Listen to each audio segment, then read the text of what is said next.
Morant with a running start. Elevates. Oh, it dunks. Oh, my goodness. Tie game in overtime. Gasol will turn. His heave is gone. Memphis on top. 7-10 remaining. Conley now a three. Count it. A 15-point lead for Memphis. And Blake Griffin gets into it on the floor with Randolph. Hard to tell if there are any punches being thrown under there, but Griffin took acceptance. Adams going long. Morant. Oh, he hit it. Ja Morant, insanity. You gotta be kidding me. Welcome to Grits and Grinds, a Memphis Grizzlies podcast. My name is Keith Parrish.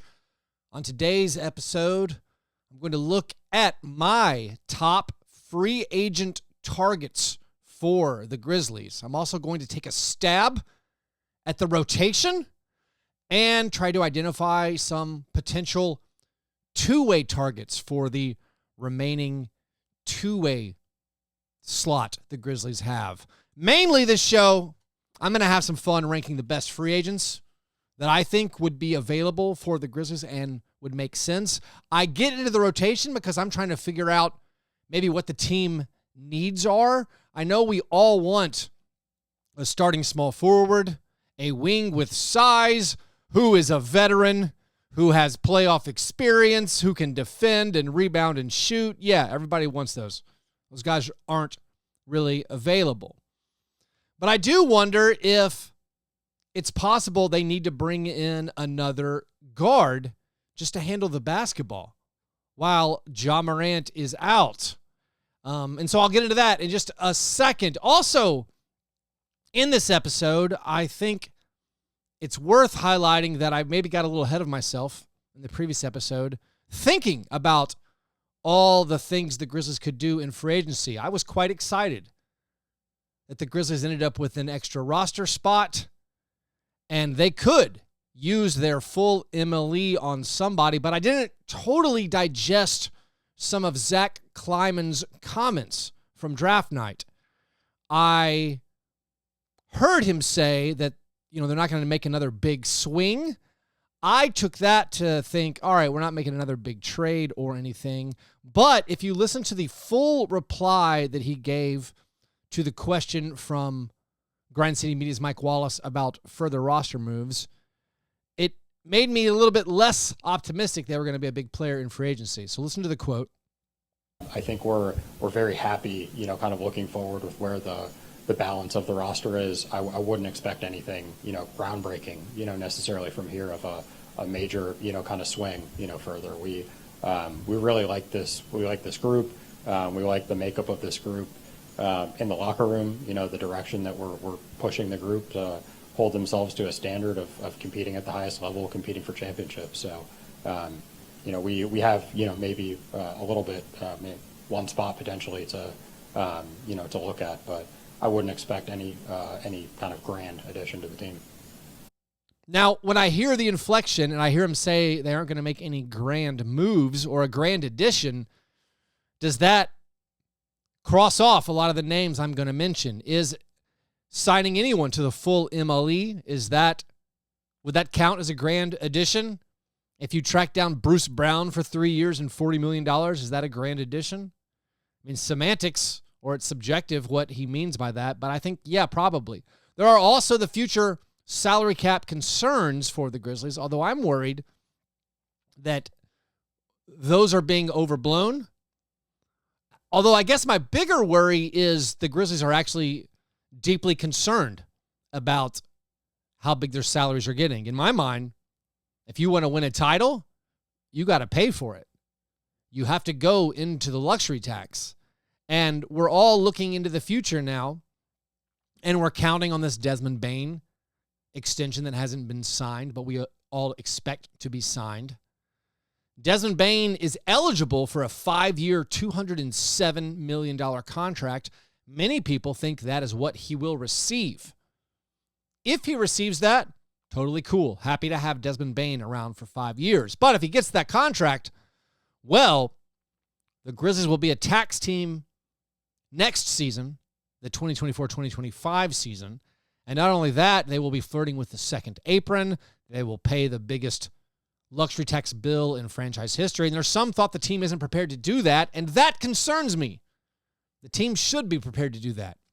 And I see a lot of people kind of analyzing this summer's offseason moves with, hey, they're not going to pay anybody a multiple-year contract starting at like $10 million because of tax concerns. I think it's smart to be aware of potential tax concerns, but I think it's a flat-out mistake to not make a move that helps you because of worrying about future tax concerns. We're not talking about tax concerns for this season. We're not talking about the 2023-2024 season. To not make a move to get you closer to a title this year, to bring in a player that will help you win basketball games because you're worried that it might be hard to get enough under the second apron that your owner's okay with that luxury tax bill, that is concerning to me, and that's a little bit upsetting. Like, we're not talking about bringing on like a huge albatross salary. We're not talking about trading even for like a superstar that's going to make the max. We're not talking about, oh, what if there's a sign and trade for Jeremy Grant or, anything like that. Those aren't the table.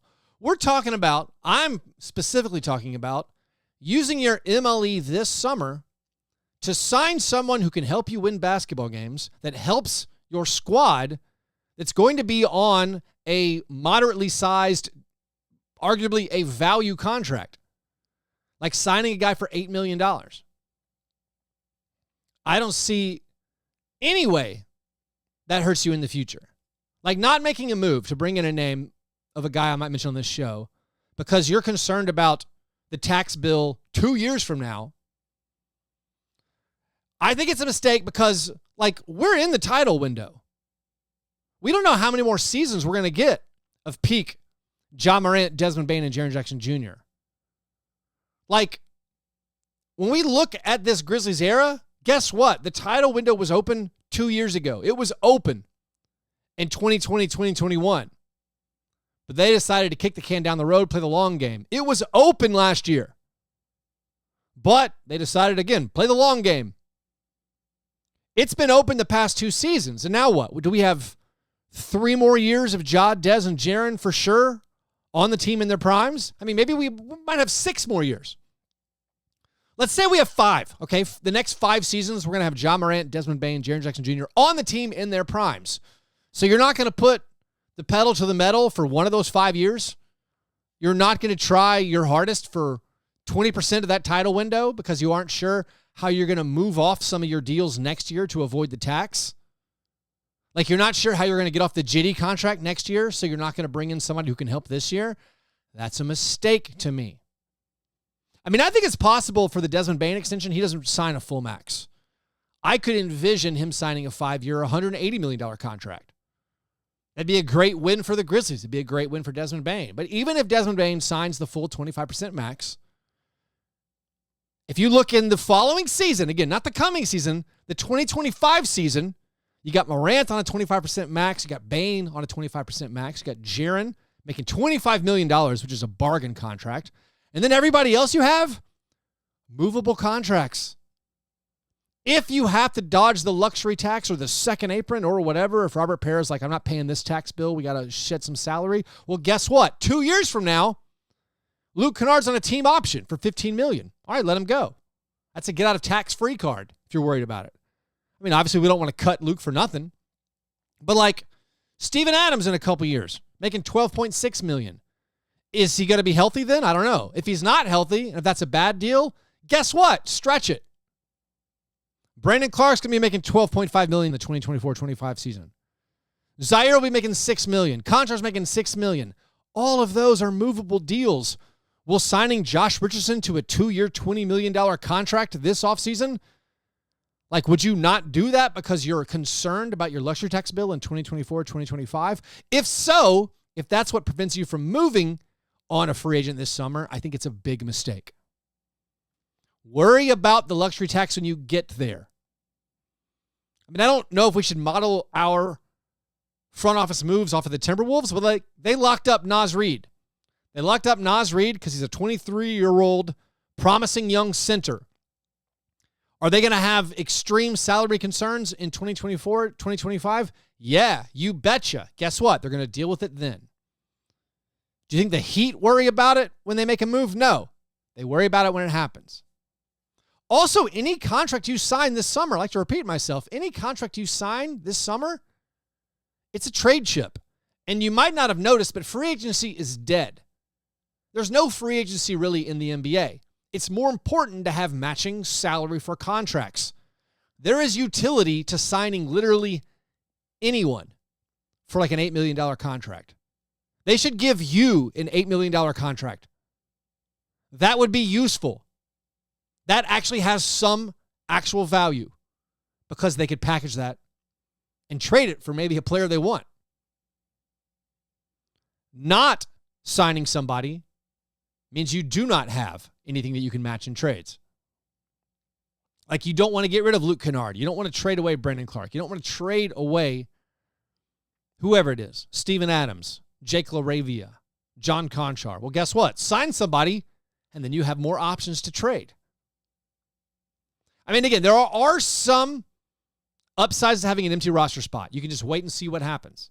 Perhaps there's a deal you want to get involved in, and you can bring in an extra player. Perhaps being able to take a player from somebody gets you an asset back in a trade, like a three-way deal. Like, oh, we got to send this guy somewhere. How about the Grizzlies? They can take him. So there's some value in having an open roster spot, which, again, goes back to this being a fun episode, an episode I enjoy doing, ranking my free agents. But also it's usually a giant waste of my time outside of the enjoyment I get from doing it because the Grizzlies don't normally sign somebody. Like, there's a chance they don't sign anyone until October because they want to just keep their options open. But I think if future tax concerns down the line, keep them from offering a useful player 3 years, $36 million, it's a mistake. Maybe there's something I'm missing, which is always a possibility. Maybe there's something big I'm totally not understanding. But to me, it's similar to taking Desmond Bane out of the game with 3 fouls in the second quarter. You're worried about what might happen, so you're punishing yourself. You're not getting the full benefit of Desmond Bane. You're artificially limiting his minutes because you're worried he might get 6 fouls later. If he gets 6 fouls later, deal with it then. Don't pass up signing a guy who can help you this season and could also be a trade chip or just matching salary because you're worried about the future. So, with that long preamble, I think trying to identify what the Grizzlies need, it's useful to look at the roster as it stands right now. I think we all know basically who's on the roster. There are 14 guaranteed contracts. And I broke the roster down into positions. Guards, you got Ja Morant, Desmond Bane, Marcus Smart, Luke Kennard. Of course, Ja Morant's going to miss 25 games due to suspension. Still no word if he plans to file an appeal or something. I believe they have 30 days to file an appeal. But Ja Morant's going to miss a chunk of the season due to suspension. You only have one point guard, really. And I wouldn't even call Marcus Smart a true point guard. He can play point guard. But you have one point guard for the first third of the season in Marcus Smart. On the wing, you have Zaire Williams, David Roddy, Jake LaRavia, and John Conchar. I mean, maybe Conchar's a guard. Who cares? All of these positions, again, it's not that important necessarily that they're specifically kept in one category. But talent-wise, obviously, on the wing, you're light there. And when you look at the fit of this team, you kind of wish you had a better starting small forward.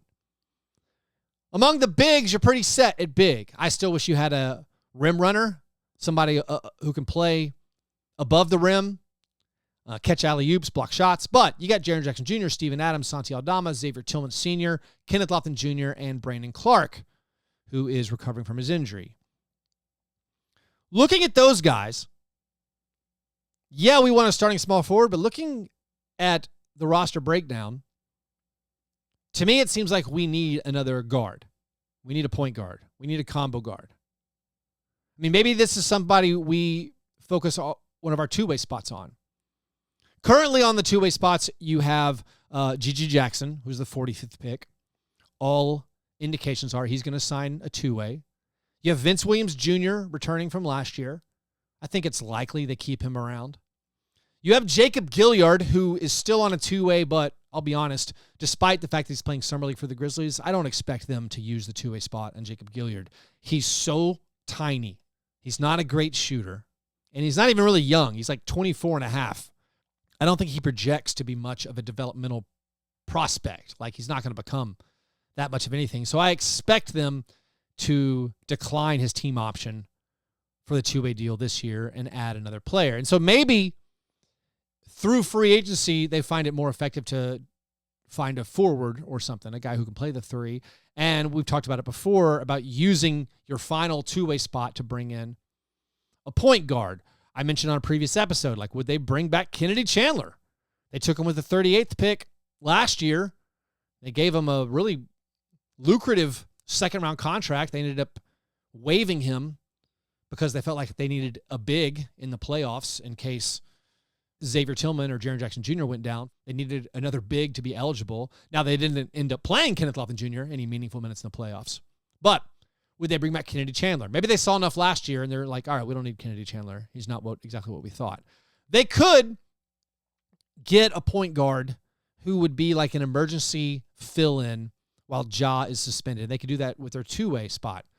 Also, an important thing to consider about, like, we've all penciled in Marcus Smart is going to be the starter at point guard while Ja is suspended.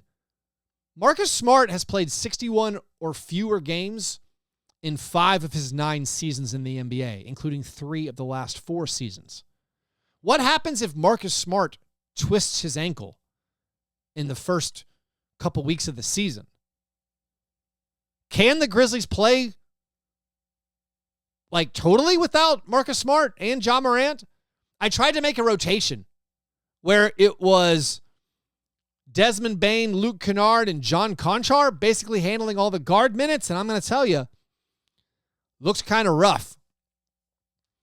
I don't know if that's something you could get away with for more than like 5 or 7 games or something. Maybe that's all you need, but it didn't look the best to me. I did, by the way. So looking at the roster, in my mind, I'm like, probably still need a guard. Then I made up an actual rotation. I made a rotation that I think could be accurate for the first 25 games where I started Luke Kennard. So the starters are Marcus Smart, Luke Kennard, Desmond Bane, Jaren Jackson Jr., and Steven Adams. If you're watching this show on YouTube, you can see this visualization right now. But I tried to make what I thought was a good rotation. It's a 9-man rotation. I started the 3 guards, and then whenever Marcus Smart is off the court, I tried to have Luke Kennard and Desmond Bane both on the court. I like the way this rotation looks.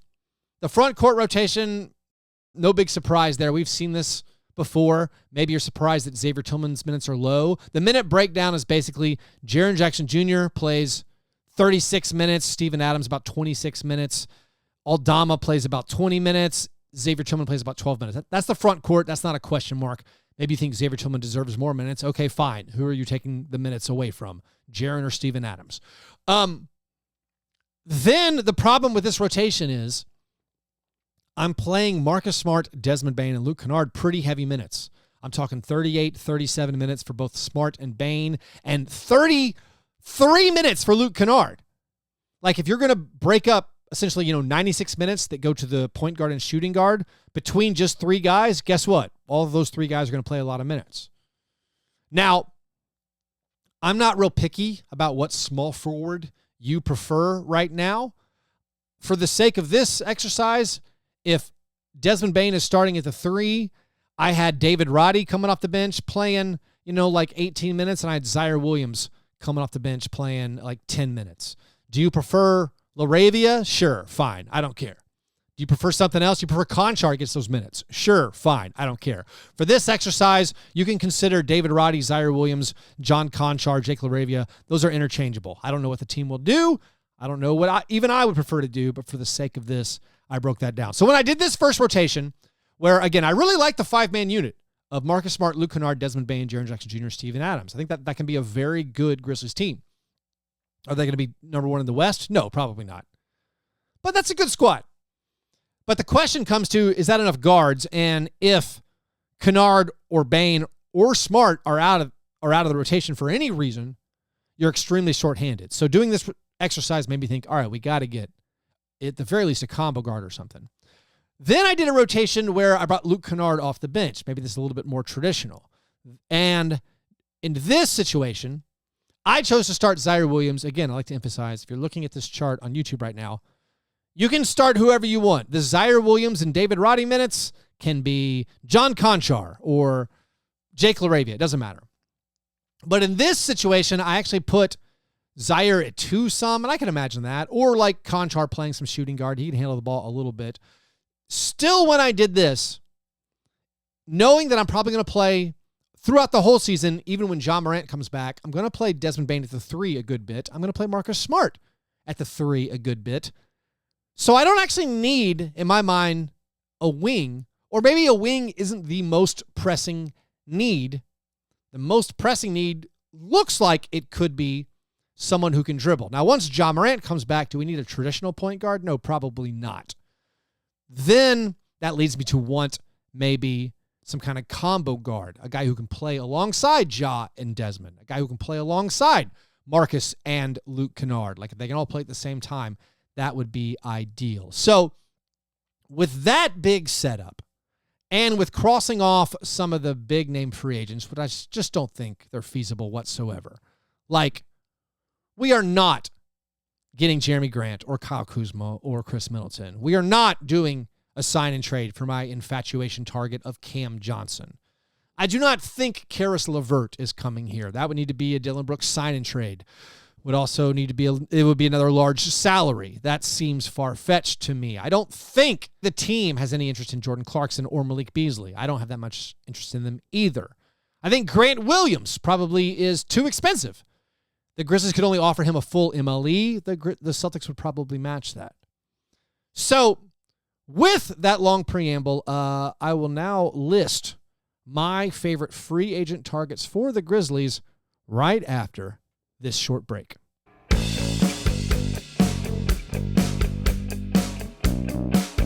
Grizzlies Nation, make sure you're ready for the upcoming elections and check your voter registration status. The deadline to register to vote is September 5th. For more information, please visit grizzlies.com/grizzvotes.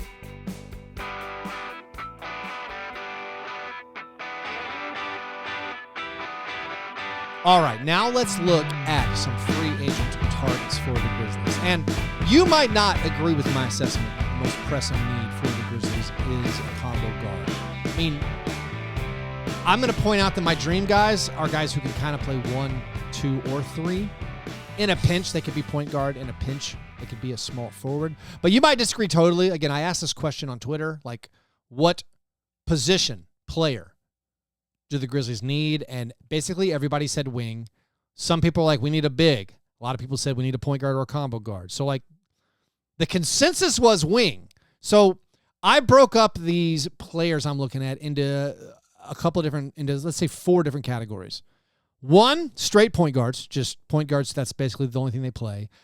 2, combo guards. 3, guys who are small forwards. And then 4, the category, I'm calling it guys who might be totally cooked, but theoretically make sense. I'm going to start with the guys who might be totally cooked category because there are 4 names that I think make a lot of sense for the Grizzlies if, in fact, they were still good at basketball, and I don't know if they are. 1, Jay Crowder. Of course, played on the Grizzlies. Has a relationship with Ja Morant. Guy who's been on a lot of really good teams. Jay Crowder might be totally cooked. He racked up some DNPs for the Bucks in the playoffs. If they sign Jay Crowder for 1 year, $7 million, cool, that's fine. Like, they could get him on the minimum. Repeating myself from earlier, I'd rather have him for $7 million just for the salary matching purposes if needed. Congratulations, Jay Crowder. I'm endorsing a giant overpay for you. Another guy who I like a lot, who's been on the Grizzlies before, Justin Holiday. I'm a huge fan of Justin Holiday. He was on the Mavericks last year, didn't play a lot, taps the sign, might be totally cooked. Another guy who was on the Grizzlies before, who I would be happy if they brought him back, Danny Green. I think there's an argument, or you can get optimistic thinking Danny Green is further from his ACL injury, and so he could be better this season. But guess what? He was on the Cavs last year in the playoffs. The Cavs got murdered in the playoffs. They did not turn to Danny Green. He got DNPs in the playoffs too. And then finally, Joe Ingles. I think Joe Ingles is an interesting one. Joe Ingles did play in the playoffs for the Bucks last year, so that's a one step forward. Joe Ingles can shoot. He can pass the ball. He seems delightful to be around. That's an interesting name I would consider, but also he might be totally cooked. He's really old. So would that be the best use of your final roster spot? I don't know.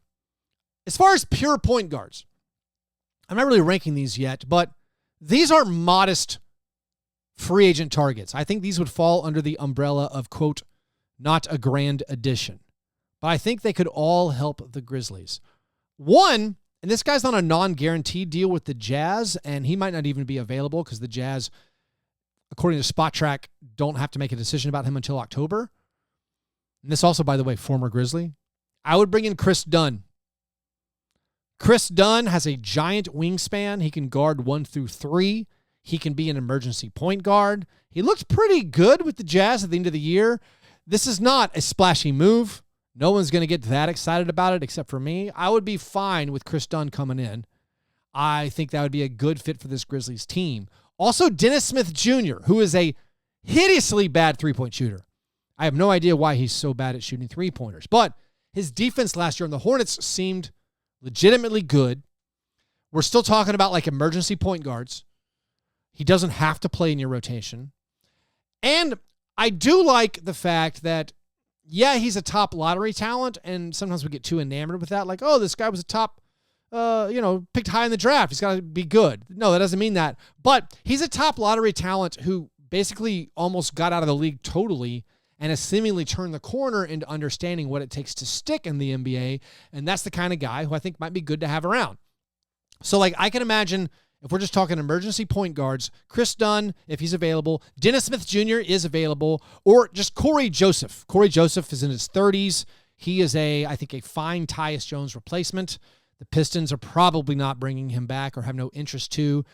It's a guy you could sign for like 1 year, $5 million, and he might accept the job. So I think those are good targets. But those aren't really the sexiest or the highest priority targets. My highest priority targets are guys who I think can either be combo guards or play small forward. So I'm going to combine them and give a vague ranking. This isn't necessarily like, I'm not super worried about like who's, which number is which, but I'm going to start with the ones I want the most and then move down. And my top target, I don't think is going to be available, and that is Bruce Brown. So that's probably not a realistic target. The Grizzlies would have to offer a full MLE. I think it's worth it, like, to pay him 3 years, $40 million, even if you had to give him a player option on year 3, even if it brought you so close to the second apron in 2024, 2025. Guess what? That's going to be a movable contract. If you have to get off the deal, you can get off the deal, but there are other teams out there who might actually pay him like $15 million a year or more. That wouldn't be that surprising. Also, would Bruce Brown turn down a 3-year, $40 million deal to re-sign on like a 1-year deal with a player option for the second year for $8 million to stay on the Nuggets? I think, yes, he would. I think Bruce Brown might turn down $15 million a year to play 1 more year with Jokic and then get paid the following summer when the Nuggets have his full bird rights. So the likelihood of Bruce Brown getting signed is very, very low. But everybody else I'm going to list, I think if the Grizzlies want them, could probably go get them, or at least be in serious contention for them. I think my next priority for the Grizzlies, this is maybe you could say number 1 on my board. My number 1 realistic target is Josh Richardson. I mentioned this guy before. He ended the season on the Pelicans. I think like a 2-year, $20 million deal, even one with a team option for next year, might bring him in. There's your team option if you're worried about the tax a couple seasons from now. Josh Richardson can handle the basketball. He can play point guard if you need him to. He can defend 1 through 3. He makes shots. He's a quality veteran. When Ja comes back, he just fits in the rotation. He can play 3. He can play 2. Ja Morant, Desmond Bane, Marcus Smart, Luke Kennard, and Josh Richardson. That's an incredibly deep guard rotation. My concerns, the downside for signing Josh Richardson, he hasn't been great, in my estimation, in high leverage situations. He's had the opportunity to play on really, really good teams and hasn't done well at it. So he was traded to the Sixers as part of the Jimmy Butler trade. While on the Sixers, he only made a third of his three-pointers. He was on the Dallas Mavericks with Luka. He had a bad year playing alongside Luka Doncic. That's concerning. He's been passed around since then. Played on the Celtics, then on the Spurs, then on the Pelicans. That is why he's available. Also, his playoff stats are bad. Is he better than guys the Grizzlies have? Yes. Is he better than Conchar? Absolutely. Can you sign him? Yeah, probably. You could also sign him and then trade him for something.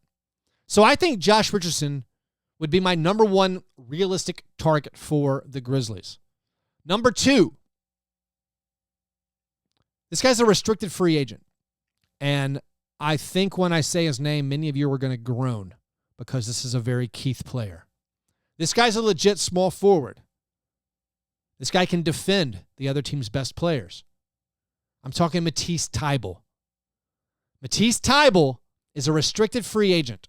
I do not know if the Trailblazers intend to pay him. I would pursue or be interested in the potential pursuit of Matisse Thybulle. Like, the question with Matisse Thybulle is the offense. The offense is abysmal. But on Portland, he actually hit three-pointers. And he's enticing enough as a defender and is just like a weird type of player. And of course, he's the type of player I have an affinity for. Defenders who can't shoot. But he's a what if. What if the shot gets better? And also, like, he could be your starting 3 if you need someone just to guard threes, but also, you don't have to play him. You can just bring him in, see how good he is. I like the idea of Matisse Thybulle on the Grizzlies. Does that help your half-court offense? Lord, no. Half-court offense, still a big concern for the Grizzlies. I do think, by the way, Josh Richardson, that does help your half-court offense. That's a guy who can get into like an 18-foot jumper, no problem. But Matisse Thybulle, I think, is an interesting target for the Grizzlies. The next couple of guys who I'm highlighting are similar. Actually, I'm going to put like maybe 3 guys all in one bunch. The 3 guys are Josh Okogie, Torrey Craig, and Jalen McDaniels. Josh Okogie, the drawback is he doesn't have that great size, but he's a hustle player. He's a glue guy. He's a good rebounder for his size. He has elite steal numbers.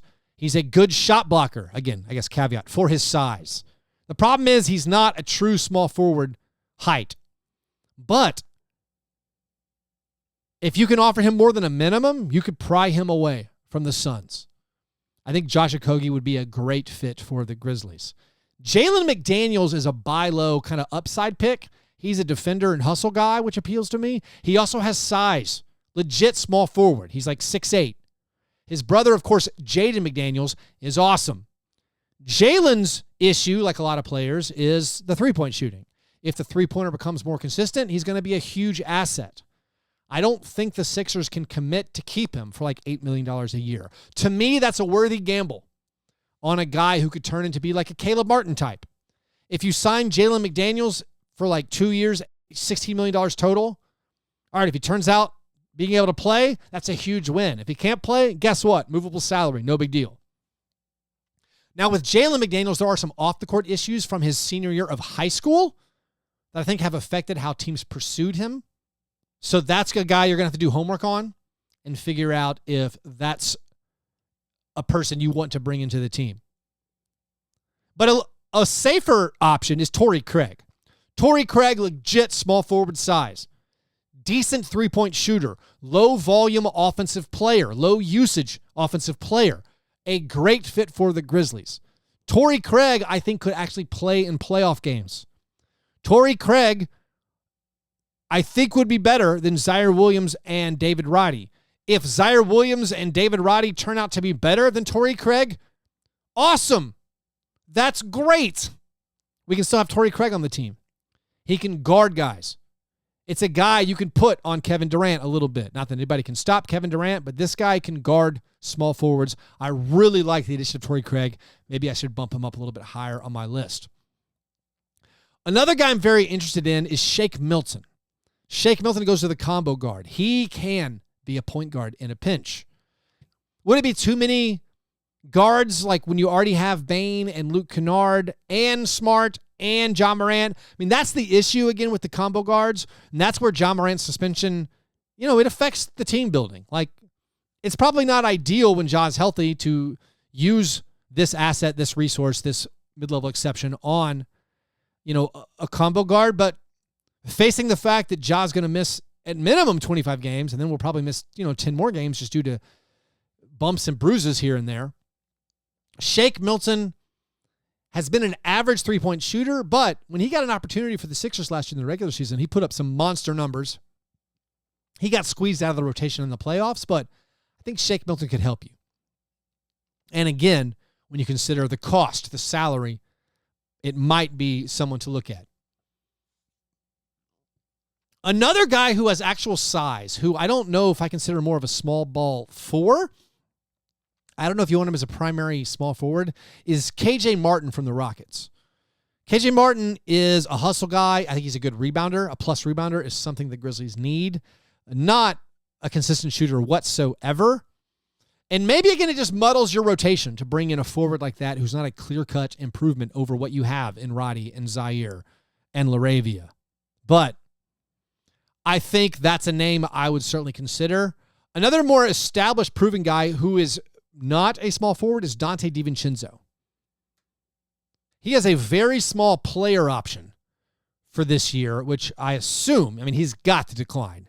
And could you bring him in for 2 year, $20 million, 3 year, $30 million, something like that? You would think a contract of that size would shake him free. The positives: ideal glue guy. He fits alongside basically anybody. He's a good defender. He's a plus rebounder. But problem, not a small forward really. Not an ideal fit alongside Ja and Bane or Kennard and Bane or, who the Grizzlies have right now. So because of that, maybe I'm not as excited on him. A sort of wild card pick, which would probably take your full MLE, is a guy who hasn't yet opted out of his contract but might. And that's Talen Horton-Tucker. He has a player option for $11 million. So if he opts out, you're going to assume he's looking for the full MLE, something starting at that $12.4 million per season. Talen Horton-Tucker is a brick house physically, but he's not that tall. He's got a good wingspan. He's a jack of all trades, Swiss Army knife, but also a bad shooter. Maybe he's not excellent at anything, but he can play point guard, shooting guard, small forward. According to Basketball Reference, he even played power forward last year. He did a lot of point guard for the Jazz during the tank season. I don't know if that's a positive or a negative, but he can be emergency point guard. He can be, also he's younger. He can be a guy who, maybe has some upside, some still development left in him. And of course, that would be more bigger matching salary. So then you could package him with some guys going forward. Maybe finally bring in somebody making the max if you do want to make one of those actual giant swings in the regular season. Those, I think, are my biggest options. Now, I will throw out a few names just that you could consider. I didn't give a lot of weight to. Like Yuta Watanabe. Yuta Watanabe knocked down his three-pointers last year. He, of course, started his NBA career on a two-way deal from the Grizzlies. Yeah, I'd be fine with Yuta coming in. See a clear upgrade over what you already have? I don't know. And he clearly doesn't fit that need of someone who could handle the ball in a pinch. Also, just wing guys, Terrence Ross is available. I've never been a fan.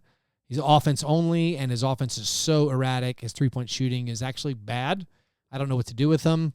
I don't think the Grizzlies would pursue Max Strus, or they'd have the space to probably give him the contract he's going to command. Cam Reddish was mentioned to me. I'm not interested in Cam Reddish. Really. One name, which is hilarious, which this is a name that I think the Grizzlies wouldn't even consider just for optics. But do you need an emergency point guard? Do you need somebody who can guard the other team's best small forward? Might I interest you in unrestricted free agent Justice Winslow? Could Justice Winslow help the Grizzlies on the court? Yeah, I think so. Will they bring him in? No, not in a million years. It's not worth it for the PR hit. Also, I probably should have mentioned this guy earlier. He does make sense. I don't think he fits in the rotation once Ja Morant returns, but if we're looking for a guy to play some point guard who can guard, not really threes, but he can guard ones and twos and be an emergency fill-in point guard, is Javon Carter. You could bring home Javon Carter to the Grizzlies. I'm not sure what kind of salary he would command. I bet like 2 years, $16 million might do it. Maybe he'll make more than that on the open market, or the Bucks would value bringing him back for that amount or more. But it's someone to consider. So one more name that, again, doesn't really fit on the team necessarily when everybody's healthy, but he can shoot and he's a good veteran, and maybe you could just sort the playing time out later, and that'd be Seth Curry. I bet Seth Curry would go somewhere with a more clearly defined role for him. Like, how's he getting on the court over Marcus Smart and Luke Kennard? But, like, I don't know, kick the tires on Seth Curry.